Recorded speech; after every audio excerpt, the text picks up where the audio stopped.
It was a challenge to try and capture something as iconic as Alcatraz. You know about this. This is arguably the most famous prison in the world, and now you're in it. Just the space, the physicality of it, because it's quite claustrophobic. When modern-day prisons are designed, they really consider not intimidating people or making the spaces, as least stressful as possible. Well, Alcatraz didn't suffer from those restrictions. They did the research, they went out, studied Alcatraz, not just from books or internet. They were actually there to feel the environment, so it really sets a mood that gets you a little spooked. Well, we kind of started with the base layout of Alcatraz. The entire island we ended up roughing out in kind of a white box form, and then figuring out what play spaces we wanted to use out of that, what would be the most interesting areas to play in, and the connections between spaces, and spaces that the public doesn't necessarily get to go into. We really did a lot of pushing to really enhance that psychological horror aspect that we're really looking for. And this is a really good opportunity to really tell something special. Like I got stuck right through the gates of hell! This time around, I feel like it's been identified that there are these side missions that you're going to go out and try to accomplish. Al and the rest of the groups put together this escape plan, but the point is to get the parts and assemble this plane so they can get off the island. We did something new for the first time. We have actually contextual music that goes off. So that's a first for zombies. And it's all based around this horror thriller aspect. Every location will have a specific stinger that you hear when you find it, when you discover it, when you start unraveling the story. We start building on the music that you're hearing, and it's really enhancing that experience and going along with it in parallel.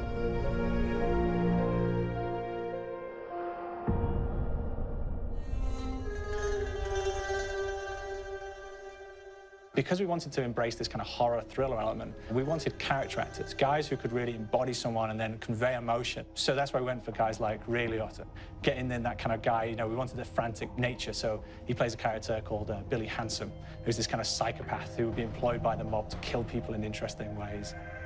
Chaz Palminteri, he plays a guy called Sal DeLuca, an old mob boss. Michael Madsen playing Finn O'Leary. He's kind of worked himself from the floor, from the streets. He's got his hands dirty in the blood and the guts a couple of times. And then we had Joe Pantoliano, and he plays Arthur Arlington, who's nicknamed the Weasel. Those guys, they bring a quality and a subtlety and timing that you can't really identify or try to recreate. Bring it on, dirtbags!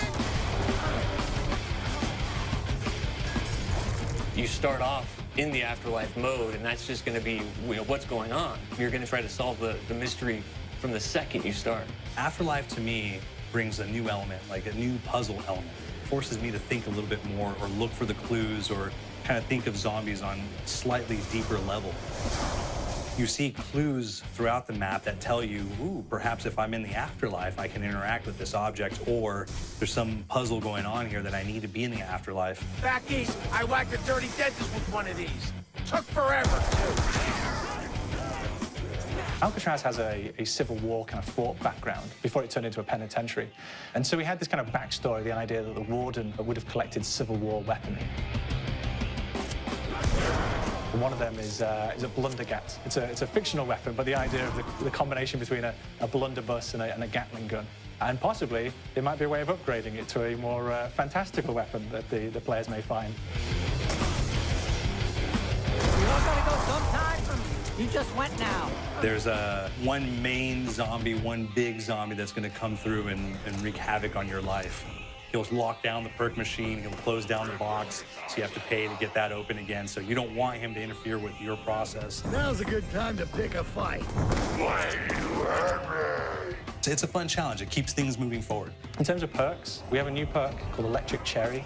When you reload, it gives a shock around, which scales over time. Who's asking for it, greaseball? There's so much to experience in this map. Every time I play it, there's a new tactic to take, a new experience, a new objective to go for. But there's also this layer of things that we aren't exactly exposing to the players right off the bat and will need to be discovered.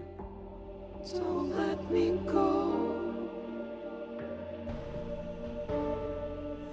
Is it the calling we hear?